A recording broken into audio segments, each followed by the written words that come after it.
Are people aware of like what we're referencing with all the push on the UC system? Yeah. Okay. So, because you know, the main core is that I basically earned tenure in part because of the electronic civil disobedience practice, which I initiated immediately once I got there in 2005. I had done an action against UCOP over its support of the weaponizing of bio-nanotechnology when I was an assistant professor, and it's part of my CV, and I received all sorts of nice letters from the institutions and all these things going, yeah, your class is really fabulous, we're really excited by it, right?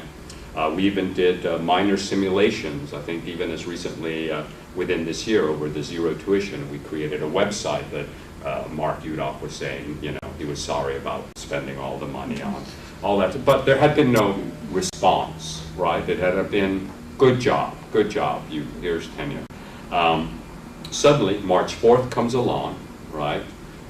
It's obviously a major space. UCSD is kind of the sleepy cousin of the rest of the UC system, right? That's kind of does its little thing. And suddenly it burst for various reasons, right? We have been working hard in terms of going to March 4th as faculty coalitions, and there was a series of racist incidents, right, that really re-articulated something that we all knew and had been working very solidly to do through, we had reports, all this stuff, which obviously they hadn't acted on.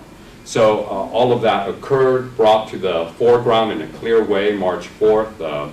People came up to me and said, will you do a virtual sit-in? I said, okay, well, you know, go out there, do some petition work. If you can get 300 to sign up, I'll do it. I don't like to do things alone because it's easy for me to do them alone. I like to have a crowd, right? So they came back and said, here, you know, students, faculty. And I said, okay, let's do it, right? And suddenly an artist, Ken, up at UC Riverside, came to us a few days before, said, hey, can I do a Mark Udoff? Yeah, we've done it before. And he said, what should I expect? I don't know, you know, sometimes it goes a bit viral, few blogs pick it up, you know, you never quite know. And of course, all of this came together. They did a real distributed denial of service on us. They unplugged the server for about 8 days. I had to work really hard with my chair saying, you know, our research is up there, students are in finals right now. It's not just my work, but there's wikis, there's projects, all of that. And so, and then I received this final email,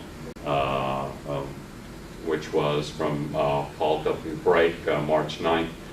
Basically, reconnect your server pending a decision from Office of the President as to whether they intend to initiate criminal or other charges related to denial of service attack.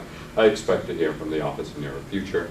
And so yesterday I was supposed to have my first meeting with Assistant Vice Chancellor Stephanie Burke, and one of these guys who's been interrogating us about already, right, and it keeps getting longer. And so there was about 200 students and faculty and others. I asked everybody there before we went in, I have some decisions to make. I can walk in, have this interview for an hour.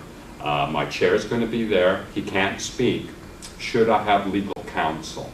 They seem to be framing it as a criminal thing. And I asked everybody what they thought. Everybody, you know, and I had votes out there before we all marched. We did a silent march. We got there. The decision was that I would go in. I would ask the Assistant Vice Chancellor to come out into the central courtyard where there was a table and to have a radically transparent investigation where they could ask me whatever was on the agenda, but it would be witnessed by 200 people. They said it went against all their protocols. Everything is privacy. If they were to do this, then everybody could request a transparent thing, and this wasn't transparent, I guess, was the outcome. I opened the door. There were police, of course, inside the offices as well as outside. I asked everybody that this was their responses. Should I, you know, go in or that sort of thing?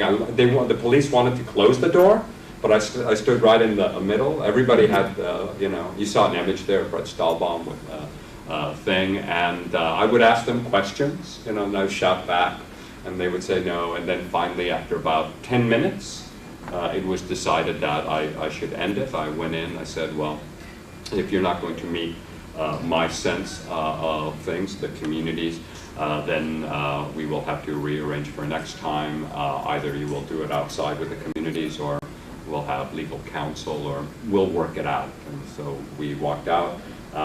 We stayed in the courtyard and read many letters, hundreds of letters and comments that have come in for maybe about 45 minutes. Then the police came out and said, can you guys let them out? And we said, well, they can come out anytime they want.